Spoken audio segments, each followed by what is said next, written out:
welcome to Sports Tonight on Channels Television. I am Tayo Salam. I'm not alone on the show tonight. Of course, Austin Okonapan is going to be joining me any moment from now. But in the studio, where I have Bolu Omoni. Bolu Omoni, what's up? It's great to have you on the show again, man. Beautiful Thursday evening. Even though the day didn't really start well with the loss to the Super Falcons, The Falcons, like yeah. I always say, in every friendly game, there's always one or two things to learn from. Definitely, and the inauguration of the NBBF finally. So I'm sure we'll have a very great show today. Absolutely. We're still waiting for Austin to join us from London. But before Austin joins us, you talked about the Super Falcons of Nigeria. Once again, they're coming up short against the Japanese in their international friendly, incidentally by the same scoreline. They've played twice before in friendlies, 2-0, 2-0, now 2-0 this morning as well. So, but like you've said, it's all about the result at this stage of preparations for major tournaments. It's all about, you know, learning certain lessons, improving your game before you go into the competition proper. So hopefully the coach around the World Drum would have noticed a few things that needs to be fine-tuned before the World Cup proper next year, right? Well, if you notice at the last WAFCON, one of the major challenges we had was in defense. We had maybe was 39 or highly, I think 36. So we had older ladies in defense. And since then, the friendlies we played after, he had 3 players from the last under 20. Central defender and 2 fullbacks, and there had also been complaints about our fullbacks are makeshift. Alozie is a right winger. We've had Tony Plain, who is a winger or an attacking midfielder, also playing as left back or right back. So he's making changes. One of the things he said was he has a 10-year plan for the Falcons. Right. And one of the major reasons why he was brought in is the World Cup. WAFCON, Nigeria has won so much that even losing, many Nigerians were not so pained. Okay, well, we've won more than enough. Let's just take a break. The focus now is the World Cup. Elimination from the knockout stage is probably not acceptable by any Nigerian. So the idea is play these guys. I like that we are playing the best. We are not playing Ghana in every friendly. We are not playing the top level. No disrespect to those nations, but we are going to the World Cup. I mean, we now are talking about the Super Falcons. Now they played USA, lost back-to-back. Beyond the loss, did we learn from it? Now we played Japan in Kobe. We lost the game 2-0. Did we learn from it? Because it makes no sense now going to the World Cup still having the same results all through. So I want to believe we've learned 1 or 2 things, and by then, hopefully, some of our key players, especially Asato Shola and will be fit enough for this game, and minus being fit, they will also be in good form. Do we have the squad? Yes, we do. Yeah, good question and good answer from you. But I know you're very excited. You're champing on the beat to really analyze what went down this morning in Kobe between Nigeria and Japan, but we're going to come to that later on. Hopefully, Austin would have joined us as well. But before then, you talked about the good news. The cherry news are coming from Abuja. It looks like it's water under the bridge. And the NBBF, the National Nigeria Basketball Federation, all of the issues that seem to have been laid to rest now, because the Sport Minister, Honorable Sonidari, this morning at the Moshood Abiola Stadium in Abuja, inaugurated and pretty much recognized and endorsed the NBBF elective congress that went down earlier this year in January, to be precise. And it looks like it's water under the bridge. We can move forward now with the development of the game. Finally. It's been like 5 years or thereabouts since we've been going back and forth. Initially, it was Kida versus the TJ Umar. It moved on from there. But now, we can say that we have an NBBF board. Remember, even when FIBA had Musa Kida's name on their website, TK kept on telling us no.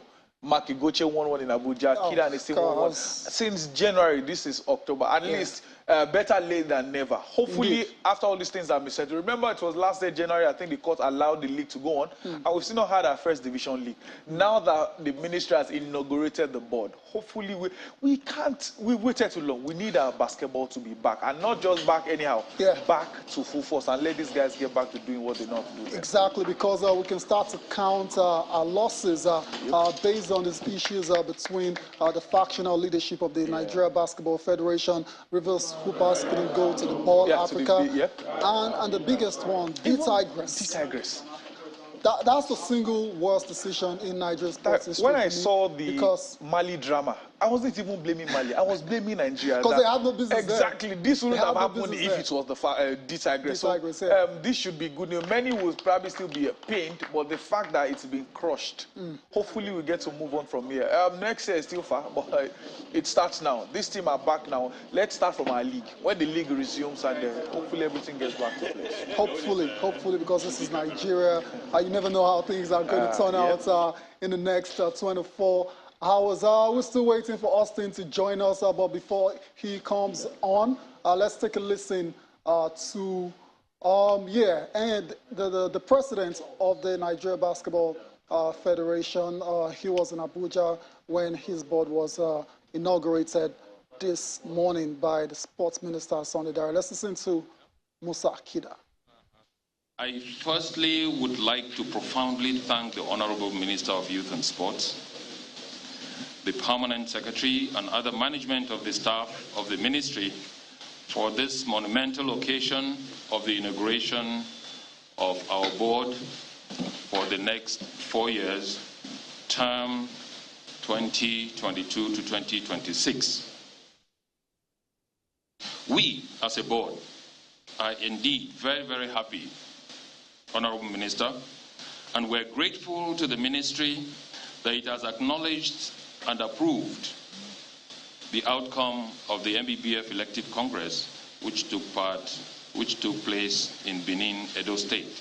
The elections have come and gone. And to us as a board, there are no winners and there are no vanquished. Basketball won.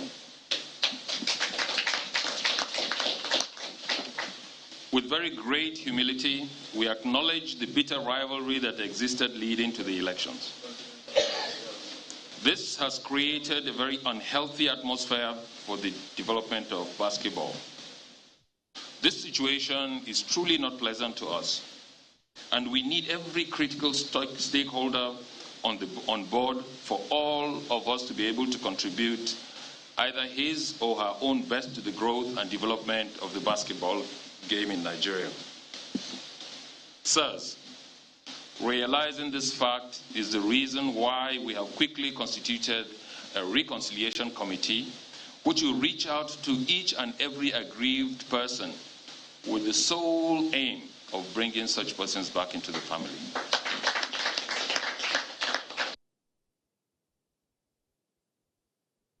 Basketball one family. That's the message coming from Musa Akida, the president of the Nigeria Basketball Federation, today at the inauguration of his board. Austin Okonakman is on the show now, thankfully, finally.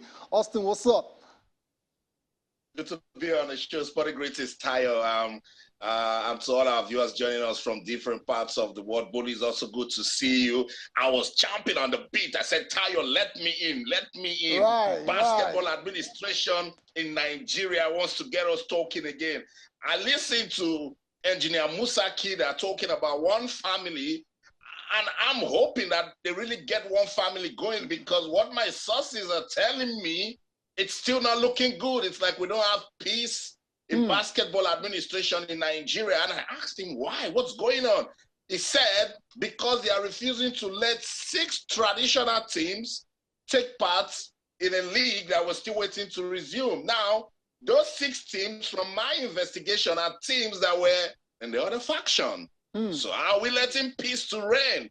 If you omit Oluyole Warriors, Delta Force, Bauchi Net, Hoops and Reed, Plateau Peaks, and Carter Stars, traditional teams that we know in the basketball league in Nigeria, then you're not ready for peace. This is what we're talking about. Whatever differences you have, don't let the game suffer. I like that the board has been inaugurated, but don't use your internal differences to disrupt the love of the game. So that's why I want to come say this, so that the president of the NBBF and the newly inaugurated board will know that we are watching. That's what the press can do. We are the watchdog to the society, and not just the NBBF. It's not just them we're talking about. We're also talking to the ministry. That's the custodian of sports in Nigeria. Call everybody again and say, we have inaugurated this board, but we are watching because we want basketball to thrive in Nigeria. I see how sad you get whenever you talk about the D Tigress.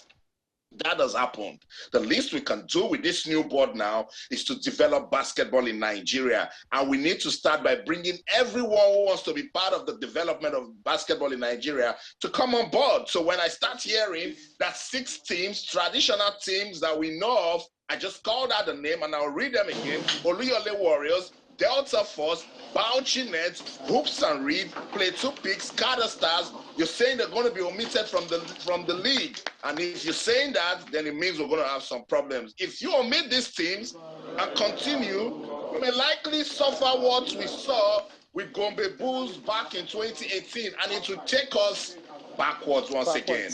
Yeah. I like that they've inaugurated a board. Yeah. We've listened to Engineer Musaku. So Tao, let's listen to the Honorable Minister of Youth and Sports Development. I've spoken to the NBBF and I've spoken to the ministry. We need to get the right things done. We need to be sincere when we say that we want one big family for basketball in Nigeria. Let's listen to Sunday Diary. Waters under the bridge. We move forward as a nation that loves basketball. We move forward as a federation that has sworn to develop basketball. We move forward as a Ministry of Youth and Sports Development that takes seriously its mandate to superintend and support the federations to develop basketball. Therefore, it is my pleasure this morning to welcome you to the inauguration of the Nigerian Basketball Federation, NBBF, led by Engineer Musaku. For the records, this is the only board and leadership recognized by the Ministry of Youth and Sports Development and by extension the federal government of Nigeria. Let that message go out clearly. The President, Vice President, and other members of the new board of the NBBF, the task of developing basketball under your watch now lies squarely on your shoulders. Our job as a ministry is done. We expect you to deliver for our country, for our athletes, and for basketball development. We believe that teamwork, understanding, and cooperation are prerequisites for achieving the board's goals and objectives. The Federal Ministry of Youth and Sports, having noted the situation around the Nigerian Basketball Federation, has approved the elective Congress of January 31st, 2022, and the outcome of the board's decision. There you have it again, Honorable Minister Sunday Diary, talking about pretty much endorsing the Nigeria Basketball Federation elective Congress that took place over the earlier in the year. And Austin is a bit skeptical about the whole situation. He still doesn't believe basketball is going to be won going forward, which is understandable, which is what I said earlier as well to Nigeria. You know, the more you look at times, the less you see. So I understand where it's coming from. Do you? Very, very understandable, because talk is cheap, like they say. It's easier to come out to the camera and say, okay, yeah, one love, one family. Then behind you do something, like what Austin Riley listed out. Some names are omitted, and you cannot if you want one family. So I want to believe that those things will be settled. At least the first step is a minister. If you hear the minister well, he was talking about the only board, the only. It means he knows that there were problems, but now that he has endorsed finally. Musaku, now the ball is in your court with your board and your team. Don't let vengeance or revenge lead the way, because if that happens, the problem will probably go back. It's just a matter of going back to the court. So to avoid all those unnecessary drama, unnecessary back and forth, let's everyone involved sit down, because I say it all the time, every board member is, in quotes, useless without these athletes. So they are the ones that need to win. He said basketball must win. Basketball are the players, not the board members. So hopefully they get to sit down and sort all these things out. And we want to start enjoying Nigerian basketball. We can't afford to miss out on the Basketball Africa League again.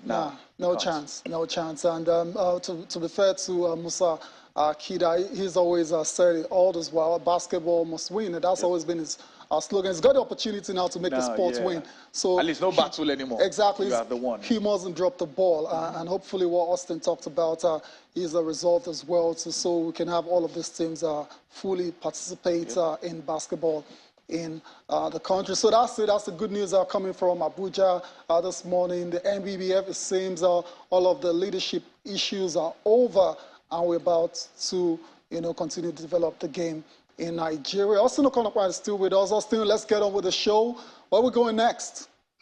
Yeah, I was just, before we move on to the important part of the show, I just wanted to, charge the Ministry of Youth and Sports Development once again, because I heard the minister say he started his speech with waters under the bridge. So hopefully we're going to have the waters under the bridge. So sports fans, wherever you are in the world watching us, this is Sports Tonight on Channels Televisions. Joining us live on the program, newly elected president of the Nigeria Football Federation, Ibrahim Musaku. So he's joining us from Gusau, the Zamfara state capital. Newly president of the NFF. Good to have you join us on Sports Tonight. Thank you very much, Austin. Awesome. Good to have you on the show. Let's begin with that election in Benin City. What sort of experience was it for you? Well, it's a great experience. As you know, there are up and downs. There are so many struggles, especially weeks, days before the election. But we thank God it has come and gone. And as I said earlier in my previous interviews, there's no winner, no banquet. Already we have started consulting all the aspirants to see how we can come together and move the game of football forward. So the battle of election has come and gone. And the next thing is for us to just get the ball rolling and then see how we can move the game of football forward. We will move forward, but since we have the new man on board, let's set some records straight. There were allegations that there was huge vote buying, that dollars were exchanging hands. Is it true? Well, I'm not aware of that because I'm also a contestant, and then I don't know where that information come from. Maybe as a journalist, you have an undercover journalist that gets those kind of stories. But as far as I'm concerned, I'm not aware of that. We fought, and we got the victory, and that's all. Then we move on. Congratulations. Let's begin with the show proper now. I know there are you've got a lot of plans for football development, but what are the short-term goals? What are those things you think we need to start tackling right away? Well, first of all, part of the problem we have for the past 8 years that make the last board to have a lot of challenges in achieving their goals as far as the development of the game of football is concerned in the country is the internal problem we have been having with other stakeholders. We have a lot of court cases right from the inception of the board in 2014 till the last minutes of the existence of the board for 8 years. So one of the key things I want to do is to make sure that I try to bring every stakeholder together to ensure that we sit down on the same table, discuss, agree, and then we see how we can work together. And then, because that's the only way we can achieve what we want to achieve for Nigerian football. Because as long as we allow those kind of frictions to continue, those kind of differences to continue, there's no way. Whatever plans I have for Nigerian football, it is going to be very difficult for me to achieve it. So the first task I have ahead of me is to make sure that I bring everybody together. We sit down on the same table to ensure that at least we discuss our differences and we see how we can settle ourselves. Then we try to see how we can move the game of football forward. Aside these differences that you want to settle, what other problems have you identified that you know we need to start solving? One of the key problems is, a lot of Nigerians are seriously not happy, not seeing most of our national team, especially the Super Eagles. They don't see most of the home-based players playing in our Super Eagles. And, principally, there are so many reasons behind it. So one of the areas is for me to make sure that at least we have a robust league in conjunction with this Ministry of Sport, because the Honorable Minister is trying to see how he can support us in ensuring that we have a robust league in Nigeria. And because it's key, no matter how we want to talk about our players, local players being in the Super Eagles, it's practically going to be very, very, very much impossible because of the way the league is being run. But by the grace of God, we'll be able to possible to ensure that at least we have a robust league that will go back to the TV, so that everybody all over the world, if not all over within the continent and the world, can see what we are doing as far as our league is concerned. So one of the key areas is for me to see how we are going to develop our football at that level. as well as the grassroots level, because the grassroots is the key. When we are talking about development of football, if we do not get it right at the grassroots level, then we're just joking. We're just trying to deceive ourselves. So I will try as much as possible to ensure, as I'm a grassroots man, as you know, I serve as the state chairman of my association for the past 15 years, and I know what I have gone through, despite the fact that we have a lot of security challenges, but we still play football because it is only football that make people to be happy. So I am going to give much emphasis on grassroots development of football through the instrumentality of the State Football Association and the local football association, as well as to do a lot of work in repositioning our league, because it is very, very key. I like that. We'll land there. Let's go on this quick break. Sports Tonight on Channels Television. The new president of the Nigeria Football Federation, Ibrahim Musaku, so is our guest on the show. We'll go on this quick break. When we come back, my colleague Tayo is in Lagos. I'm sure he's ready to take my through pass. Don't go anywhere. Stay.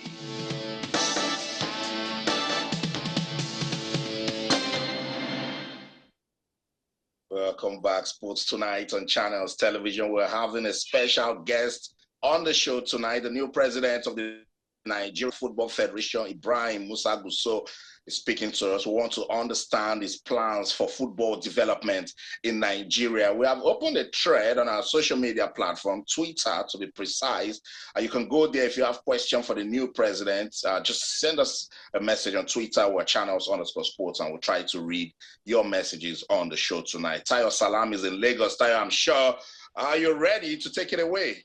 Absolutely, Austin, and congratulations once again to the president, Gusau. So I just want to ask about you talked about welfare being a very important situation you would try to improve in the next 4 years. What are some of the things you want to put in place to ensure that all the national teams are properly taken care of?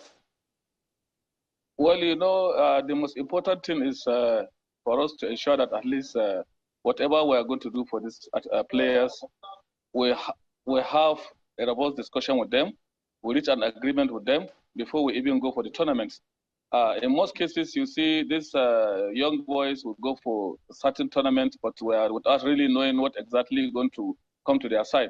But by the grace of God, I will do my best to ensure that before we go for any tournament or for any match, we sit down with these young boys and make sure that at least we agree on what we are going to do for them and what is available for us, so that we don't have any problem. The issue of we going for a tournament or going for a match, and at the end of the day, you see us having problem with the team saying we are not going to go out for training or not going to play our match, will not happen during my own watch, because the most important is for me to sit down, discuss with them, agree with them, let them know what we have, let them know what we can do for them, when can we do it, and how are we going to do it before we go for any tournament, because that is key. If you don't just leave somebody to go like that without him knowing what exactly is going to happen to him, then you are just you are leaving a gap, and that gap is what is bringing problem in most of the times. So anytime we just have to sit down with the leadership of the teams to ensure that at least we agree before we go for any tournament, and then so that everybody will be on the same page with them, and so that we can make Nigerians happy. Indeed, because it's a very important point. Recently, the Falconets had the issues at the World Cup, so we're hoping that situations like this don't arise going forward. Yeah, actually, that's what I mean, because we don't want that kind of situation to be happening for a country like Nigeria, a situation whereby everybody is just happy to see our team performing, and the next thing we hear that our team are just on strike, not going for training. That's why I said whatever is the situation, before we go for any tournament, we have to sit down with the leadership of the team to ensure that at least we reach an agreement, knowing fully well what we are going to do for them, how are we going to do it, and when are we going to do it. So when we have that understanding, I think such kind of issue will never happen again. Indeed. I want to take you up on the media side of things now, President, because there's really no sports without the media. And a lot of fans, Super Eagles fans, and the national team fans have been complaining recently of not being able to watch the national teams in action, especially in friendly games. What is the plan, or what are the plans that you have to make the NFF media department a lot more dynamic than it is right now? Fair play, we've seen changes in recent years, but definitely you can still do better, right? Yeah, you know, it's work in progress. I know if you look at the situation now, it's far, far better than what we have 4 years back. So I just have to assure you that I will do my best to ensure that at least we improve from where we are. Because as you said, media one of the critical components of football development, because it is only through the media that we can make Nigerians to understand what we are doing and what is going on. And that is the only avenue that we can also get the views of the people and then their advices, and then to see how we can work together and move the game forward. So it's part of my own agenda to ensure that at least we make what we are doing very, very accessible to every Nigerian. And that can happen only through the instrumentality of using the media. And we'll do everything possible to empower the media department to ensure that at least they give Nigerians the necessary information they require, and then they give them the necessary information about our games and what is happening and where we are. So we are not going to neglect that department, because, as I said, it's very key. Because it's the only way that we can link with Nigerians on what we are doing and what is going to happen and what is going on in the federation. Thank you very much. All right, hopefully you get to do a good job as regards the media of the Nigeria Football Federation. Now, before I return, I'll give Austin a reverse pass in London. Congratulations have already come from different angles. Congratulations are coming from the FIFA president and so many other stakeholders congratulating you on emerging the presidents of the NFF. But we don't seem to have heard anything from the sports ministry yet. Have you gotten any kind of congratulations from the sports ministry? Because it's not in the public space. I got an important congratulatory message, because the Honorable Minister called me himself to congratulate me, which is more important. Because if he can pick his phone and call me to say, Mr. President, congratulations, I feel it's the most important congratulation I need as far as the minister is concerned. Fantastic. Good to know that. Austin, over to you. Sounds good. Sounds good, because that was one of the questions I wanted to ask you, NFF President. Let's talk about league football in Nigeria. I'm sure you know it's kind of in a dark place now because of what we know. The ministry saying that the LMC is illegal. And right now we have a 10-man interim management committee that has been set up to run league football. Are you going to work with that committee? What's your take about league football in Nigeria generally? Well, if you listened to me very well when you asked me the last question before Tayo took over, I told you that, we know we have problem in our league. And then I said we are going to work together with the ministry, because we just have to get their support to achieve whatever we want to achieve. So very soon, I was just elected about 4 or 5 days ago. And then we have to sit down with the ministry and see how we can work together to ensure that at least that we got the necessary support we need to get for the league, in order for the league for us to have a robust and the kind of league we want for Nigeria. Because don't forget, one of the key problems we have is the issue of funds. You see, when you can't run a league where there's no money. And now, if we can find a way to see how we can collaborate with the ministry and see how we can get some funds to ensure that we support the programs of the league, at least Nigeria will see a lot of changes. But whatever we want to do, if the funds are not available, I don't think we are going to achieve what we want to achieve. But as I've said earlier, we just came in, and by the grace of God, we are going to get in touch with the ministry to ensure that at least we get the necessary support from them and the private sector to see how we can turn around the entire league for the better, for Nigerians to be proud of what we are doing. Sounds good. Let's talk about this 10-year development master plan. Last month, President Muhammadu Buhari approved that report by the committee. Have you seen that report? Is it one that you and the NFF can work with for the development of football in Nigeria? Well, I have seen it. I have gone through it, and if you have listened very carefully to the address or the presentation of the minister about the 10-year master plan, you know he talked about implementing the 10-year master plan phase by phase. Now we have just come in. I and my board will sit down, will look at it critically, and to see the areas I'm going to start with, the key areas that will give us the immediate impacts of the intention of government about changing the directives as far as football development is concerned. And then when we look at it at the board level, then we meet our Congress to see how we can start implementing those changes. As the minister has said, it is going to be bit by bit. And by the grace of God, it is all about the growth and the development of football in Nigeria. And that is why we are there. So if we can get a document that will be as a guide for us, I think we just have to look at it critically. As I've said, I'm going to sit down with all the stakeholders to ensure that we understand what we are going to do. Then before we take it to the Congress, and then the Congress will try to see how we can rectify all those changes that will bring a lot of negative impacts to our game of football in the country. You worked with the last board led by Ahmad Jume of Impinik. You were the chairman of chairman committee. What are some of the things that was done well in that board that you can consolidate upon? Well, one of the things that we have done well is the area of getting sponsorship. Anybody can say whatever, but I know as far as I'm concerned, during that 8-year period, we have a lot of improvement in the area of sponsorship. The only issue is that everybody knows the situation of the country. We have a lot of economic meltdown, and we have a lot of economic issues, and what have you. You see, in 2014, if we have a company that is sponsoring Nigeria with maybe 500 billion naira, at that time, 500 billion naira can give you close to $1.5 million. Now, you are still getting that 500 billion naira from that company. And that 500 billion naira can only give you about $600,000 to $700,000.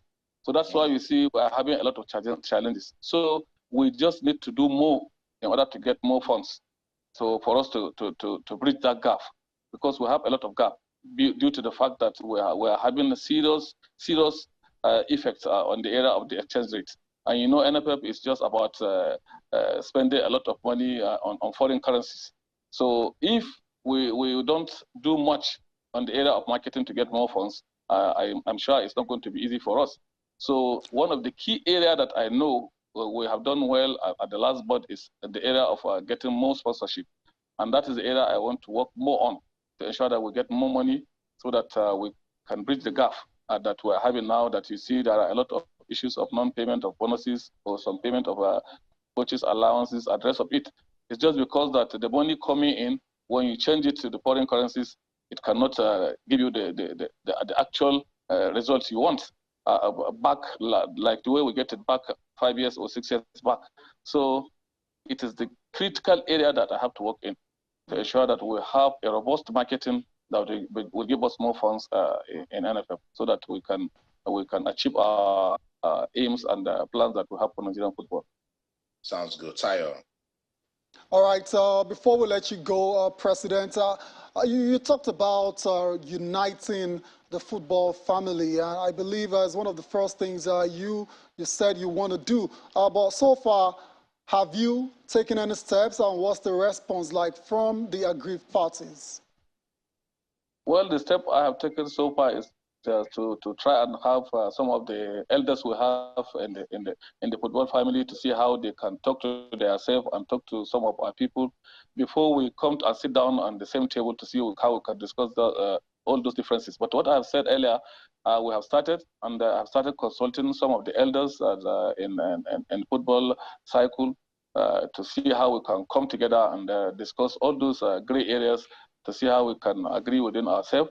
Then we move forward. But very soon, within some weeks or months, you'll see what we are going to do. And by the grace of God, I know we are going to get a positive result, because even today I have some information about some people that I give an assignment to see how they can try and arrange certain meetings for us that we are going to sit down and see how we can resolve certain issues. We don't need issue of courts. We don't need issue of some people being isolated or being not carried along. We'll do our best to ensure that we sit down and understand ourselves, because that is the only way we can move the game of football forward. All right, thank you very much, President, for joining us on the program tonight. I wish you all the best, wish your administration all the best as you aim to develop Nigerian football in the next 4 years. Thank you very much, Sayo. Austin? Thank you. Thank you. Thank you very much. New president of the Nigeria Football Federation, Ibrahim Musaku. So we will continue to engage you, Mr. President. It's not just this one time. You will get phone calls from us. We'll keep asking you questions. I mean, Bolu is very, very important because at the moment, Nigerian football is wounded. We want to hold him accountable, particularly for some of the things he has said he must do to develop football in the country. Spot on. I think I like some of the things he said, speaking about underage as well, speaking about development, because those are one of the most important things. Not just, okay, yeah, football is about Super Eagles. I say it all the time, it is Nigeria Football Federation, not Nigeria Super Eagles Federation. And he spoke about one of the things he will continue in terms of the sponsorship and everything. I like that, and also following through with the 10-year plan, looking at the Nigerian Professional Football League. Now all these words are being said. It means to an extent he has listened to some of the complaints we've had. So hopefully he gets to sort all these things out and put it into action, not just, okay, not just words. Yeah, exactly. No, I've heard this thing, I'm saying it. He said he will sit down with his board and they will look out for how to solve these things. The truth is, he may not necessarily be able to solve everything in 4 years, but at least when people start seeing 1 or 2 answers, even the ones you don't do, people may not even complain about it. For example, he talked about how they can infuse the NPFL players into the Super Eagles. I'm not part of those that always call for quota system, but I'm part of equal opportunity. If you are giving, for example, Uzo and Okoye every opportunity in the world to keep trying again, there's nothing stopping NPFL goalkeepers from also having the same opportunity. That's what I stand for. And since he says it's part of the things he will work on, so hopefully we get to solve all these things. It's been a while. I hear many Nigerians say, I don't even care about Super Eagles. I know they watch that game. We want to get back to that level of Super Eagles are playing next week, and every Nigerian are already preparing to watch. That's what we grew up enjoying. So hopefully we get to go back to that level. It's not, look at our men. Women at the World Cup on the 17th under 20, but can we say the same thing about the Super Eagles? No. We want to achieve success across all boards. So hopefully Ibrahim Musaku will be the one to bring back that success in Nigerian football. Hopefully, there's no doubt he's got his work cut out. That's the president. So we wish them all the best once again. Like I said, let's get on with the show now. Let's move on to the Super Falcons of Nigeria. They were in action this morning against Japan in an international friendly, and surprise, surprise, is ended 2-0 again in favor of the Japanese. That's back-to-back defeats for Nigeria against Japan by the same scoreline. That's a confirmation of the result right there on the screen. And the Falcons held on for the first 45 minutes. Second half came around and they considered 2 sloppy goals. Bolu, what's your main takeaway from Nigeria's performance against Japan? Well, first off, the fact that we saw young girls play. So a different left back, attacking midfielder, Abiodun getting to play. Even, yes, you can say the likes of Sebastian Flourish and Esther came in late on the game, but at least they got a feel of what the Super Falcons is about. So I like that he's now being dynamic. I'm still not convinced. I used to say that the worst Falcons I saw play was under Thomas Deneby. The only thing we did was route 1, all balls to assistant. Now I don't even know what we are playing. So I can't say it's almost to maybe Randy Ward don't want to use something from that position, but at least you can see that it's probably willing to learn, willing to make changes. Like I said earlier, after the complaints about the defense, now he's making changes. I think Ashley Prompter's best position is playing in central defense, and she played as a centre back in this game against Japan. So maybe he's also making this change because no coach wants to lose. The Falcons have lost 5 straight games. The semi-final at the WAFCON and the third place game, 2 games to the US, and now Japan. It feels like maybe we are not just ready to beat Japan. It's a losing streak. I'm sure he wants to make progress. I'm sure he wants to change this around. And these are the kind of games that can help you do that. Not just play, again, no disrespect to the low-level African nations, but we are going to the World Cup. We will likely still beat all these African teams we play again at the next WAFCON. But you need to start playing teams like this. And I like that they are doing just that. The coach is looking forward to the next game. I hope it's not just, well, we've lost this, let's move on. No. Learn from it. Like we've said, he's made a few changes to the team, a few different styles, not the regular just set up 4-3-3, everybody play what you want. No. Now that we are seeing new players, we also want to see a style. Are we doing tiki-taka? Are we playing Genge pressing? Like I said other day, are we playing roots one? Yeah. Let there be an identity so everyone will know. You know that if Tayo is not working in this line, Tayo will not be a starter. If Bolu is not fit for this playing formation, Bolu will not start games. But at least we know our players. So hopefully we get to learn from all this. Maybe Japan, we could play this team at the World Cup again. That's also another thing. Exactly. So you look at Argentina. We beat Argentina before the last World Cup. And when the push came to shove, we couldn't defend just one goal. So these are the things we should do with friendly. Play them and learn. The new players are having a feel. Now, you can't call Esther Yenezil for the next time now. She'll be fidgeting. No. She's already a part of it. So this is what friendly does for you. So hopefully around the World Drum and it seems they would have learned one or two things from these 3 games they've lost in the friendly games. Indeed. That's the hope for a lot of football fans in Nigeria, especially the Super Falcons. Austin, do you want to get in a word on this before we go? I know you're one of the biggest critics of Randy Waldrum. I don't want Randy Waldrum to see me as a critic. He should just see me as someone who loves the Super Falcons and wants to see them play better football under him, you know. And that's what I tweeted today, that the Super Falcons can be better, that something is just always off. There's something just off. Yes, he listened to me this time and played Ashley Plumpton where she can play. And she was pretty decent. We could see that she could make good use of her height.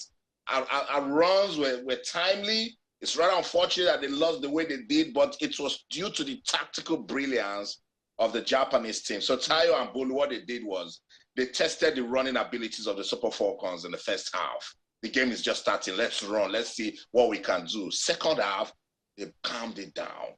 And they started looking for those spaces, you know, to play. Yes, he made changes, but to what extent? While I was praising him for what he did with Ashley Plumpton, I kept asking, what does he want to do with Rashidat Ajibade? I want to know. Because we know what she can do with her pace. We know what she can do with her positioning. It's either she can't play with Onumonu, or you need to find a creative midfield that can press the ball forward, that when you give it to Ajibade, she thinks of execution. No execution in the team. I know people will say, were you expecting them to beat Japan? Of course. It's an international friendly game, and we're getting ready for the World Cup. So I think these are the things that he must do, because right now you can tell some of the names we know are not in the team. It means if they are not playing now, with some of these new players you're bringing in, when they come in, we will still struggle, and we're going to the World Cup. So tactically, there's just something. It's just something off. You're not Tayo. convinced, I don't want Austin. it to look like all the time I'm criticizing this guy, but he needs to go look at it. He needs to watch these games again. 5-game losing streak, that's not the Super Falcons.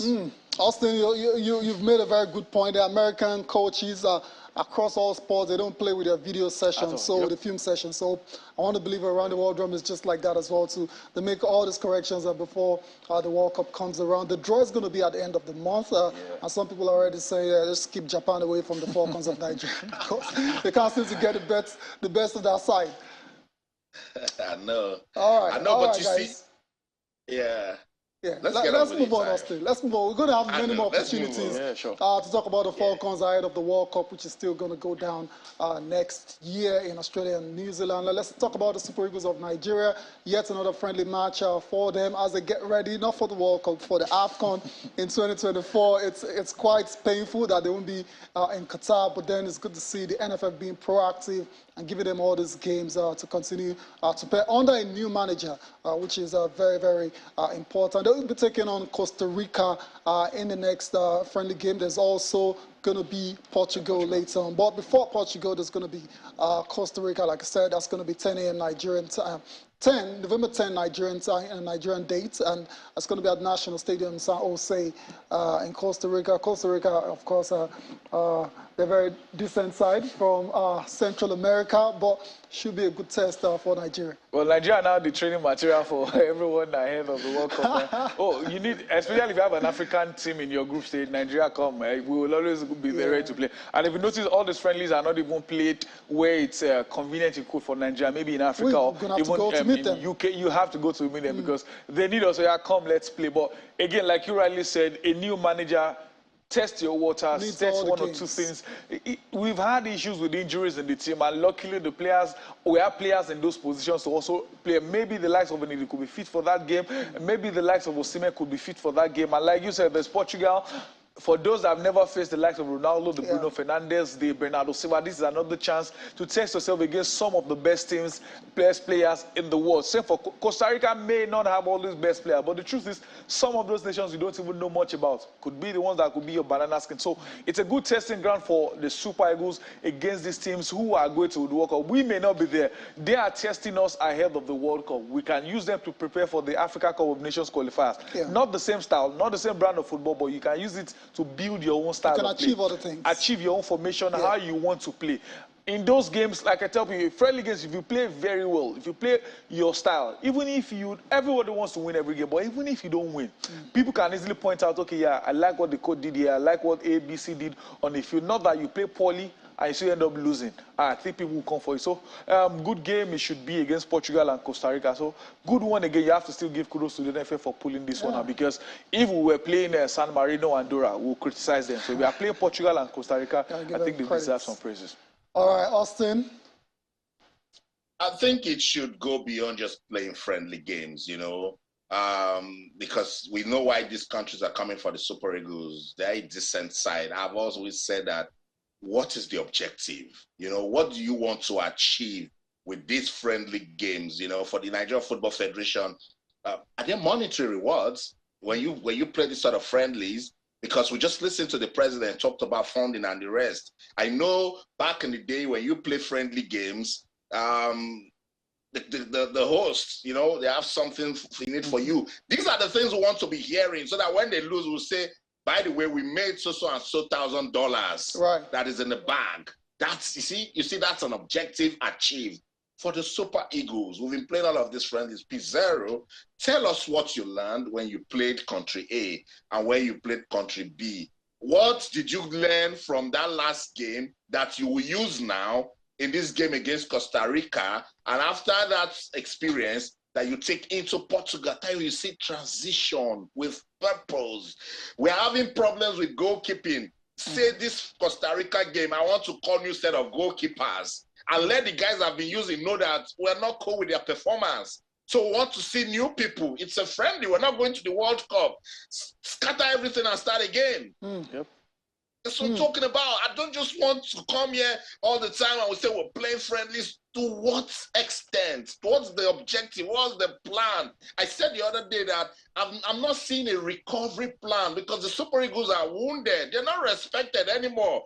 I want Pizarro to tell us from now till December, this is where this team will be.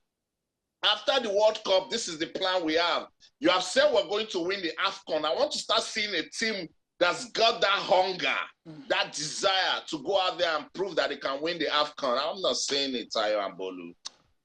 Oh, that's a very deep one indeed. Austin, we'll leave it at that for now. Before we go on the show, we're about to round off the program. Brazil are going into the World Cup as the #1 ranked country. The FIFA rankings came out earlier today. For me, I think they look really good. They're in incredible form, and we'd expect them to, you know, have a deep run in the competition, right? If you are stopping Brazil at the World Cup, seconds. you need beyond luck. You have to be very, very good. And Belgium, I still don't know how Belgium are still maintaining that position. But again, I think it's hard to see beyond, especially Brazil and Argentina. Argentina have not lost a game in about 3 years, 35 games winning, unbeaten run. Brazil, to even draw against Brazil, you have to do beyond the ordinary. So the World Cup is either going to be very interesting or we may see a shocker that could shock everybody. So maybe the shocker could be Nigeria. All right, indeed. And guess what? Ghana are in the rankings. They are the lowest going into the World Cup, unfortunately, at the expense of Nigeria, 61st in the world. We need to go now. I want to thank you for your insights, as always, Bono. It's always a pleasure being around. Austin, you're laughing. That's not a shot. You know, only FIFA can explain these rankings, you know, but it's all good. If Nigeria ranks ahead of Ghana, we'll take that, you know, but it will not replace the World Cup ticket. That's the show. In London, I'm Austin Okonakwan, and everything you do, remember, let's keep talking sports. Bye for now. All right, cheers, Austin. Thank you all for being a part of the program as well. To enjoy the rest of your day or the rest of your night. I am Tayo Salam.